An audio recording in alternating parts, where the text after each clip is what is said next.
ಇವತ್ತಿನ ಸಂಪುಟ ಸಭೆ ಏನೇನು ಚರ್ಚೆ ಆಯಿತು, ಏನು ವಿಷಯ ಅನ್ನೋದನ್ನು ನೋಡುವಂಥ ಸಮಯ. ಜಾತಿ ಗಣತಿ ವರದಿ ಇವತ್ತಾಗುತ್ತೆ ಅಂತಿತ್ತು. ಸಿದ್ದರಾಮಯ್ಯ ಹೇಳಿದ್ರು ಮಾಡ್ತೀವಿ ಅಂತ, ಕಡೆಗಳಿಗೆಲ್ಲ ಮುಂದಕ್ಕೆ ಹಾಕಿದ್ರು. ಇವತ್ತೇನಂದರೆ ಮುಂದಿನ ಸಂಪುಟ ಸಭೆಯಲ್ಲಿ ಅದನ್ನು ಮಣ್ಣೆ ಮಾಡೋದು, ಮುಚ್ಚಿದ ಲಕೋಟೆಯಲ್ಲಿ ಅಂತ ತೀರ್ಮಾನ ಮಾಡಲಾಗಿದೆ. ಇನ್ನೇನೇನು ಮಾಡಿದ್ದಾರೆ ಅನ್ನೋದನ್ನ ಹೀಗೆ ಹೇಳ್ತೀನಿ. ಸಿಎಂ ಸಿದ್ದರಾಮಯ್ಯ ನೇತೃತ್ವದಲ್ಲಿ ಇಂದು ವಿಧಾನಸೌಧದಲ್ಲಿ ನಡೆದ ಸಚಿವ ಸಂಪುಟ ಸಭೆ ಅಂತ್ಯವಾಗಿದ್ದು, ಈ ಸಭೆಯಲ್ಲಿ ಬಹುನಿರೀಕ್ಷಿತ ಜಾತಿ ಗಣತಿ ವರದಿ ಬಗ್ಗೆ ಮಹತ್ವದ ತೀರ್ಮಾನ ಕೈಗೊಳ್ಳಲಾಗಿದೆ. ಜಾತಿ ಗಣತಿ ವರದಿ ಮುಚ್ಚಿದ ಲಕೋಟೆಯಲ್ಲಿರುವುದನ್ನು ತೆರೆಯಲು ತೀರ್ಮಾನಿಸಲಾಗಿದೆ. ಮುಂದಿನ ಸಚಿವ ಸಂಪುಟ ಸಭೆಯಲ್ಲಿ ಮುಂದೂಡಲು ನಿರ್ಧರಿಸಲಾಗಿದೆ. ಆ ಮೂಲಕ ಕರ್ನಾಟಕವೇ ಎದುರು ನೋಡುತ್ತಿದ್ದ ಜಾತಿ ಗಣತಿ ವರದಿ ಬಗ್ಗೆ ಸಿದ್ದರಾಮಯ್ಯ ಸರ್ಕಾರದ ಮಹತ್ವದ ಹೆಜ್ಜೆ ಇಟ್ಟಿದೆ.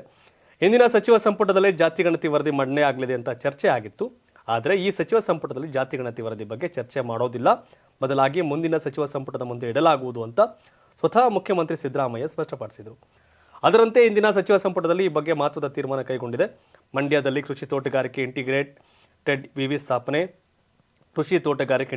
ಸ್ಥಾಪನೆ, 5ನೇ ರಾಜ್ಯ ಹಣಕಾಸು ಆಯೋಗದ ಅವಧಿ ವಿಸ್ತರಣೆ ಸೇರಿದಂತೆ 35 ವಿಷಯಗಳನ್ನು ಚರ್ಚೆ ಮಾಡಲಾಗಿದೆ ಅಂತ ಕಾನೂನು ಸಚಿವ ಎಚ್.ಕೆ. ಪಾಟೀಲ್ ತಿಳಿಸಿದ್ದಾರೆ.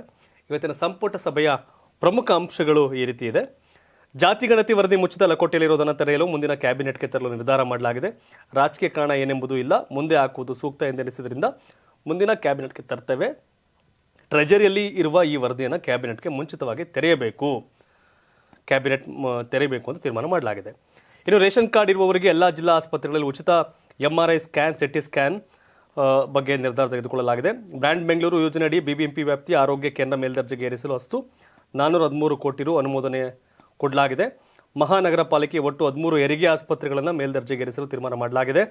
10 ಮಹಾನಗರ ಪಾಲಿಕೆ, 24 ನಗರ ಪಾಲಿಕೆಗಳಲ್ಲಿ ಒಂದು ಚಿತಾಗಾರಕ್ಕೆ 4 ಕೋಟಿ ರು ವೆಚ್ಚದಂತೆ 126 ಕೋಟಿ ರು ವೆಚ್ಚದಲ್ಲಿ ಚಿತಾಗಾರ ನಿರ್ಮಾಣಕ್ಕೆ ನಿರ್ಧಾರ ಮಾಡಲಾಗಿದೆ. ಇನ್ನು 10 ವಸತಿ ಶಾಲೆಗಳಿಗೆ ಸ್ವಂತ ಕಟ್ಟಡ ನಿರ್ಮಾಣಕ್ಕೆ ಅನುಮೋದನೆ ಕೊಡಲಾಗಿದೆ. ಡಿಜಿ ಕಂದಾಯ ಯೋಜನೆಯ ಅನುದಾನದಿಂದ ಡಿಜಿ ಸೇವೆಯನ್ನು ನೀಡಲು ಕ್ರೋಮ್ ಬುಕ್ ಅಥವಾ ಲ್ಯಾಪ್ಟಾಪ್ ಖರೀದಿಗೆ 20 ಕೋಟಿ ರು ಅನುಮೋದನೆ ಕೊಡಲಾಗಿದೆ. ಆರ್ಥಿಕ ಇಲಾಖೆ ಅಧಿಕಾರಿಗಳು ನೌಕರರ ವರ್ಗಾವಣೆಗೆ ಕೌನ್ಸಿಲಿಂಗ್ ಮೂಲಕ ವರ್ಗಾವಣೆ ಮಾಡಲು ಅನುಮೋದನೆ ಕೊಡಲಾಗಿದೆ. 13.30 ಕೋಟಿ ರು ವೆಚ್ಚದಲ್ಲಿ ಆಶಾ ಕಿರಣ ಯೋಜನೆಗೆ ಜಾರಿಗೆ ಅಸ್ತು ಮಾಡಲಾಗಿದೆ. ಸುವರ್ಣ ಆರೋಗ್ಯ ಸುರಕ್ಷಾ ಟ್ರಸ್ಟ್ಗೆ ಗುತ್ತಿಗೆ ಆಧಾರದಲ್ಲಿ ಸಿಬ್ಬಂದಿ ನೇಮಕಕ್ಕೆ ನಿರ್ಧಾರ ಮಾಡಲಾಗಿದೆ. ಕೊಡಗು ವೈದ್ಯಕೀಯ ವಿಜ್ಞಾನ ಸಂಸ್ಥೆ ಆವರಣದಲ್ಲಿ ಇರುವ 450 ಬೆಡ್ ಉಳ್ಳ ಆಸ್ಪತ್ರೆಗೆ ಅನುಮೋದನೆ ಕೊಡಲಾಗಿದೆ. ಅಸ್ತಿತ್ವದಲ್ಲಿರುವ ಅಂಗಕಸಿ ಜೀವ ಸಾರ್ಥಕತೆ ಯೋಜನೆಗೆ ಶ್ವಾಸಕೋಶ, ಹೃದಯ ಮತ್ತು ಮೂಳೆ ಮಜ್ಜೆ ಕಸಿಯನ್ನು ಸೇರಿಸಿ ಯೋಜನೆ ವಿಸ್ತರಣೆಗೆ ಅನುಮೋದನೆ ಕೊಡಲಾಗಿದೆ.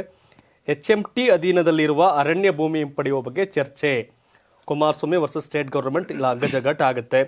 ಇನ್ನು ಸುಪ್ರೀಂ ಕೋರ್ಟ್ನಲ್ಲಿರುವ ಮಧ್ಯಂತರ ಅರ್ಜಿ ಹಿಂಪಡೆಯಬೇಕು ಎಂದು ಕ್ಯಾಬಿನೆಟ್ನಲ್ಲಿ ನಿರ್ಣಯ ಮಾಡಲಾಗಿದೆ. ಮನ್ರೇಗಾ ಯೋಜನೆಯಡಿ ಹೊರಗುತ್ತಿಗೆ ಆಧಾರದಲ್ಲಿ ಕೆಲಸ ಮಾಡುತ್ತಿರುವ ಸಿಬ್ಬಂದಿಗೆ 8 ಕೋಟಿ ರು ವೆಚ್ಚದಲ್ಲಿ ಮೆಡಿಕಲ್ ಇನ್ಶೂರೆನ್ಸ್ ಒದಗಿಸಲು ಅನುಮೋದನೆ ಕೊಡಲಾಗಿದೆ. ಇನ್ನೊಂದಷ್ಟು ವಿಷಯ ಸೇರ್ಕೊಂಡಿದೆ, ಇದೆಲ್ಲವನ್ನು ಕೂಡ ನಿಮಗೆ ತಿಳಿಸಿದ್ದೀವಿ. ಬಟ್ ಏನೋ ಜಾತಿ ಗಣತಿ ವರದಿಯನ್ನು ಇಟ್ಟರೆ ಒಂದಷ್ಟು ಸಂಘರ್ಷ ಆಗುತ್ತೆ, ಲಿಂಗಾಯತ ಮತ್ತು ಒಕ್ಕಲಿಗ ಸಮುದಾಯ ಅದರ ವಿರುದ್ಧ ಅನ್ನೋ ಚರ್ಚೆ ಇತ್ತು. ಸೊ ಅದನ್ನು ಸಿದ್ದರಾಮಯ್ಯನವರು ಯಾಕೆ ಉಪಾಯದಲ್ಲಿ ಅದನ್ನು ಮುಂದಕ್ಕೆ ಹಾಕೋರೆ ಗೊತ್ತಿಲ್ಲ, ಮುಂದೇನೋ ಅಂತ ಇದು ಕತೆ.